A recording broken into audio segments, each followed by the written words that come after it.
नमस्कार विद्यार्थी मित्रांनो, स्वागत आहे तुमचं आपलं चॅनल ए क्लास एज्युकेशन वरती।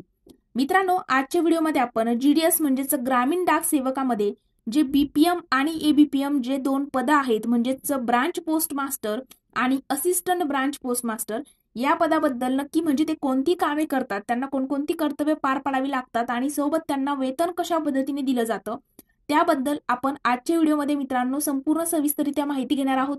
या व्हिडिओ नंतर तुम्हाला कोणत्याही प्रकारचा जर डाऊट आला, तुमच्या मनात कोणत्याही प्रकारचे प्रश्न असेल तर याच व्हिडिओच्या कमेंट सेक्शन मध्ये तुम्ही विचारू शकता। पण जर तुम्हाला पर्सनली मेसेज करायचा असेल आणि तुमचे डाऊट जे आहे ते क्लिअर करायचे असतील तर मित्रांनो याच व्हिडिओच्या अबाउट सेक्शन मध्ये मित्रांनो या चॅनलच्या अबाउट सेक्शन मध्ये जायचं आहे। त्या ठिकाणी तुम्हाला आमच्या टेलिग्रामची लिंक जी आहे ती दिली जाईल। त्या टेलिग्रामच्या लिंक वरती क्लिक केल्यानंतर मित्रांनो आपला टेलिग्राम ग्रुप जो आहे त्या ठिकाणी तुम्ही जाणार आहात। टेलिग्राम ग्रुप जॉईन करायचा आहे। त्या ठिकाणी तुम्हाला स्पर्धा परीक्षेविषयीच्या महत्त्वाच्या अपडेट सोबत फ्री स्टडी मटेरियल आणि त्यासोबतच आमच्या सोबत पर्सनली मेसेज करून तुम्हाला तुमचे डाऊट सुद्धा टेलिग्राम ग्रुप वरती विचारता येणार आहे। त्यामुळे आपला टेलिग्राम ग्रुप सुद्धा जॉईन करायला विसरू नका। आणि मित्रांनो, व्हिडिओ सुरू करण्यापूर्वी जर तुम्ही चॅनलवरती पहिल्यांदाच आले असाल तर चॅनलला सबस्क्राइब करून बेल आयकॉनवर देखील प्रेस करायला विसरू नका। चला तर मित्रांनो, मग आपण आजच्या व्हिडिओला सुरुवात करूया। तर मित्रांनो, ग्रामीण डाक सेवकामध्ये आता बघा भरपूर जागा ज्या आहे पोस्ट ऑफिस भरती 2024 मध्ये भरपूर जागा ज्या आहेत ते निघालेल्या आहेत। सगळ्यांचे फॉर्म फिल करणं चालू आहे, कागदपत्रे वगैरे सगळ्या गोष्टी। पण नक्की एबीपीएम आणि बीपीएम काम काय करतो हे जर माहित नसेल मित्रांनो तर मग तुम्ही आजच्या व्हिडिओमध्ये सगळ्या गोष्टी ज्या आहेत तुमच्या क्लिअर होणार आहेत। तर मित्रांनो बघा, जे पहिलं पद आहे बीपीएम त्याचा फुल फॉर्म आहे ब्रांच पोस्ट मास्टर। आता ब्रांच पोस्ट मास्टर काय काम करतो तर मित्रांनो अकाउंट ओपनिंग। आता अकाउंट ओपनिंग म्हणजे काय तर बघा, ग्रामीण भागामध्ये जे बँकेमध्ये अकाउंट वगैरे ओपनिंग असेल त्या गोष्टी सगळ्या काही हँडल जे करत असतो तो ब्रांच पोस्ट मास्टर करत असतो। डेली ट्रान्झॅक्शनचा रेकॉर्ड ठेवणं म्हणजे काय मित्रांनो, तर डेली जे ट्रान्झॅक्शन होतं म्हणजे एखादा ग्रामीण भागातले जे लोक आहेत ते त्यांनी अमाऊंट टाकणं बँकेत असेल, ते काढणं असेल, ह्या सगळ्या गोष्टी ज्या आहेत त्याचा डेली ट्रान्झॅक्शनचा रेकॉर्ड ठेवण्याचं काम सुद्धा जे आहे बीपीएम करत असतो। त्यासोबत टपालाची नोंद ठेवणं। आता टपालाची नोंद ठेवणं म्हणजे काय तर जेव्हा तुम्ही एबीपीएमचं आता जे बघणार आहात कार्य त्यामध्ये तुम्हाला कळेल की बीपीएम नक्की कोणत्या टपालाची नोंद वगैरे ठेवतो। तर बघा मित्रांनो, दुसरं जे पद आहे एबीपीएम म्हणजे असिस्टंट ब्रांच पोस्ट मास्टर, तो काय करतो तो रोज येणाऱ्या टपालांचं जे आहे ते वितरण करतो। म्हणजे काय तर जागोजागी जे टपाल ज्यांचं आहे त्यांच्या जागोजागी पोहोचवण्याचं काम जे आहे ते एबीपीएम करत असतो, ज्याला आपण पोस्टमन जे आहे ते याच पदाला आपण मराठीमध्ये पोस्टमन म्हणतो।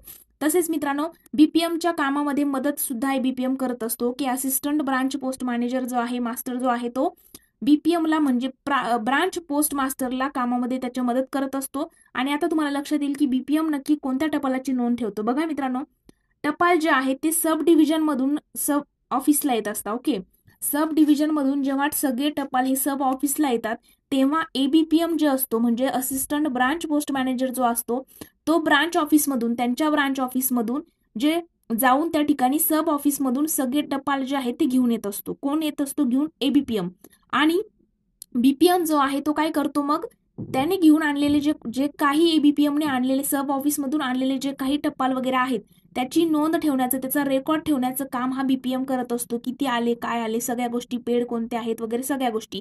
आणि मित्रांनो, एबीपीएम जो आहे तो टपालांची वितरण करण्याचं काम करत असतो म्हणजे जागोजागी पोहोचवण्याचं काम करतो। आणि आल्यानंतर बीपीएमला जो आहे तो रेकॉर्ड देत असतो की किती गेलेले आहेत, किती पेड आहेत, सगळ्या गोष्टींचा रेकॉर्ड हा एबीपीएम जो आहे तो बीपीएमला देत असतो। आणि मित्रांनो, काही ठिकाणी काय असतं तर एखाद्या ब्रांच ऑफिसला ना एकच म्हणजे सिंगल हँडेड असतो, एकच जण आहे जो बीपीएम आहे तोच एबीपीएमचं काम सुद्धा स्वतः करून घेत असतो। आणि मग त्याकरिता त्याला एक्स्ट्रा सॅलरी सुद्धा दिली जाते। मग एक्स्ट्रा सॅलरी वगैरे नक्की सॅलरी किती आहे ते आपण बघूयात आणि मग एक्स्ट्रा सॅलरी वगैरे सगळ्या गोष्टी या ठिकाणी तुमच्या क्लिअर होतील। तर मित्रांनो, जे पहिलं पद आहे बीपीएम म्हणजे ब्रांच पोस्ट मास्टर, यांना बघा 16,000 रुपये सॅलरी असते, स्टार्टिंग 16,000 असते। त्यामध्ये त्यांची बेसिक सॅलरी ही 12,000 असते, मात्र त्यांना या ठिकाणी अलाउन्स जो आहे तो 4,560 रुपये दिला जातो। असा टोटल त्यांचं मग 16,000 रुपये सॅलरी जी आहे ती या ठिकाणी बनत असते। आणि मित्रांनो, जर एखादा बीपीएम एखाद्या ब्रांच ऑफिसमध्ये तो एकटाच आहे, त्याला बीपीएम वगैरे मदत करण्यासाठी नाही आणि तो सिंगल हँडेड सगळं काही तोच हँडल करतोय, ओके, टपालांची नोंद ठेवणं असेल, वितरण करणं असेल, सगळे कामं एकटाच बीपीएम जर करत असेल मग त्याला त्या ठिकाणी एक्स्ट्रा 2340 रुपये दिले जातात। बघा, बीपीएम आणि एबीपीएम ची एकत्रित कामे जो बीपीएम पाहत असेल तर 2340 रुपये एक्स्ट्रा मिळतात। म्हणजे त्याच्या एकूण पगारामध्ये 2340 रुपये जे आहेत ते ऍड होता. म्हणजे बघा बीपीएम ला 16,000 रुपये सॅलरी असते, त्यामध्ये आणखी 2340 रुपये त्याला ऍड केले जातात, कारण तो एबीपीएमचे कामं सुद्धा एकटा बघत असतो. आणि एबीपीएम जो आहे असिस्टंट ब्रांच पोस्ट मॅनेजर, तर मित्रांनो त्याला 13,800 रुपये सॅलरी असते स्टार्टिंग. बेसिक सॅलरी त्याची 10,000च असते, मात्र अलाउन्स जो आहे तो त्याला 3,800 रुपये या ठिकाणी मिळत असतो. अशी टोटल 13,800 रुपये सॅलरी जी आहे ती एबीपीएम ला मिळत असते. तर मित्रांनो अशा पद्धतीने बीपीएम आणि एबीपीएम यांची कार्य आहेत. म्हणजे बीपीएम एखाद्या रेकॉर्ड वगैरे ठेवण्याचं काम, अकाउंट ओपनिंग वगैरे ह्या गोष्टी बीपीएम करतो, आणि एबीपीएम जो आहे त्याला मदतही करतो. त्यासोबत वितरण वगैरे जे असेल टपालांचं ते करणं असेल, किंवा मग सब ऑफिसला आलेले, त्याच्या ब्रांचमधून सब ऑफिसला आलेले जेवढे काही टपाल वगैरे आले असतील ते सगळे घेऊन येण्याचं काम वगैरे ह्या सगळ्या गोष्टी एबीपीएम करत असतो. काही ब्रांचला फक्त बीपीएम असतो आणि तो एकटेच एबीपीएमचं काम सुद्धा बघत असतो, त्याकरिता त्याला एक्स्ट्रा सॅलरी सुद्धा दिली जाते. तर अशा पद्धतीने एक एबीपीएम आणि बीपीएमचं काम असतं मित्रांनो. जर तुम्हाला व्हिडिओ आवडला असेल तर मित्रांनो नक्कीच व्हिडिओला लाईक, कमेंट आणि तुमच्या मित्रांसोबत देखील शेअर करायचा आहे. आणि मित्रांनो त्यासोबत तुम्हाला स्पर्धा परीक्षेविषयीचा कोणत्याही प्रकारचा डाऊट असू द्या, तुम्हाला आपल्या चॅनलच्या अबाउट सेक्शनमध्ये जायचं आहे. टेलिग्राम ग्रुपची लिंक दिलेली आहे. टेलिग्राम ग्रुपच्या लिंकवरती क्लिक करून त्या ठिकाणी ग्रुप जॉईन करायचा आहे. तिथे गेल्यानंतर तुम्हाला आमच्यासोबत पर्सनली मेसेज करून तुम्हाला तुमचे डाऊट क्लिअर करून घेता येतील. त्यासोबत फ्री स्टडी मटेरियल सुद्धा मिळणार आहे. आणि आपल्या चॅनलवरती जे नवनवीन स्पर्धा परीक्षेच्या अपडेट असतात त्या सुद्धा तुम्हाला टेलिग्राम ग्रुपवरती मिळणार आहे. नोटिफिकेशन तुम्हाला लगेच कळणार आहे. तर मित्रांनो आज आपण इथेच थांबणार आहोत. जर तुम्हाला व्हिडिओ आवडला असेल तर व्हिडिओला लाईक, कमेंट आणि तुमच्या मित्रांसोबत देखील शेअर करायला विसरू नका. Thank you so much.